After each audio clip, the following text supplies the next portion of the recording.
Hello friends, என்னிட்ட வந்து இட்லி அரிசி என்னக்காண்டு கேட்டிருந்தீங்க. நான் ஏற்கனவே ஒரு வீடியோ ஷேர் பண்ணியிருக்கேன் ஃப்ரெண்ட்ஸ். அது வந்து கீழே போயிருக்கும். அதில் புதுசாக வாராக்களுக்கு தெரியாதானே, கேட்டாக்களுக்காக மட்டும்தான் நான் இந்த வீடியோ ஷேர் பண்ணுறேன். சரியா? இதுதான் இட்லி அரிசி. இதோட பேர் பார்த்தீங்கன்னு சொன்னால் வடபத் அரிசி என்று சொன்னீங்க கடையில். சரியா? நீங்கள் அந்த பேர் சொல்லி கேட்டிங்கன்னு சொன்னால் சரி, வடபத் அரிசி. இந்த அரிசி பார்த்தீங்கன்னு சொன்னால் இது நான் இங்கே இருக்கிற கடையில் வாங்கினான். நோமலா சின்ன சின்ன கடைகள் இருக்குது தானே, அங்கே வாங்கினான். ஆனால் இதே அரிசியை நீங்கள் சரவணா ஸ்டோரில் வாங்கி பாருங்கள், இன்னும் நல்லா இருக்குது. நல்லா மொள்ளுட்டு நல்ல அரிசியாக இருக்கும் ஃப்ரெண்ட்ஸ். இது கொஞ்சம் சின்னது மாதிரி இருக்குது, ஆனால் அந்த அரிசி இன்னும் கொஞ்சம் நல்ல மொள்ளுன்னு இருக்கும். அதையும் நான் ஒரு வாட்டி வாங்கிட்டு உங்களுக்கு காட்டுறேன். நான் இன்னும் மங்கள போகையில் போனேன்னு சொன்னால் ஒரு 5 கிலோ அப்படி தான் வாங்கி வைக்கிறேன் நான்.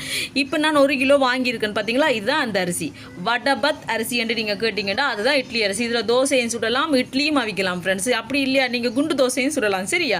கண்டிப்பாக நீங்களும் போய் வாங்கி சுட்டு சாப்பிடுங்க. வாங்கி இட்லியாக வச்சு தோசை சுட்டு சாப்பிடுங்க. வீடியோ பிடிச்சிருந்தா மறக்காம சேனலை சப்ஸ்கிரைப் பண்ணுங்க.